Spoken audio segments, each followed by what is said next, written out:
ko burya abana bagira ibitekerezo. Yesu Edi, kuraje mwana, kuraje kweri. Abapapa murihe koko? Urubyiruko rufite ibikomere muri iyi minsi. Hari umwana ugira ibyago akabyiruka agasanga ababyeyi be ntago babanye neza. Hari n'usanga babanye neza ariko bakennye. Niki wabwira abana urubyiruko? Hirwa tubwire. Urabyumva?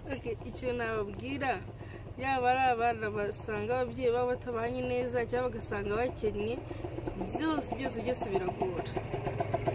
Turabashuhuje cyane bakunzi bacu mudukurikira kuri channel Eriva 250 ubyegeranyije neza. Reka mvuge ngo amahoro y'Imana nabane n'umuntu wese udukurikiye muri aka kanya.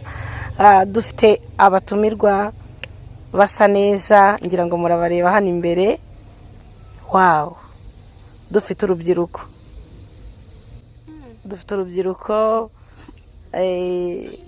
abajyambere bakiri bato, ariko ndabizi neza mu ntekerezo baragutse.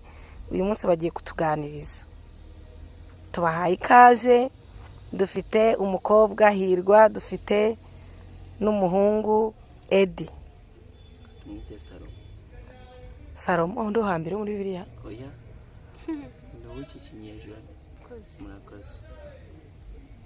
Hirwa, bimeze bite? Bimeze neza? Ariko hari akazuba. Hariho izuba. Uraribona ute? Izuba twari kugira igikara. Yego. Se ngangi wari igikara ndabinzo. Imana babigoye pe kuba udashobora kugira ngo uganirize umubyeyi wawe, nicyo kintu nabonye gishobora kuba kigoye. Ya. Nukuri pe. Nukwihangana. Ibihangane na mvura idahita bizarangira. Ya bizarangira. Turabakunda. Yari Eriva 250. Mukomeze kugira ibihe byiza. Bye bye, ciao ciao. Gana ryacu nakagaruka kandi mubabwire bakore subscribe, like, share and comment. Yego. Sawa sawa.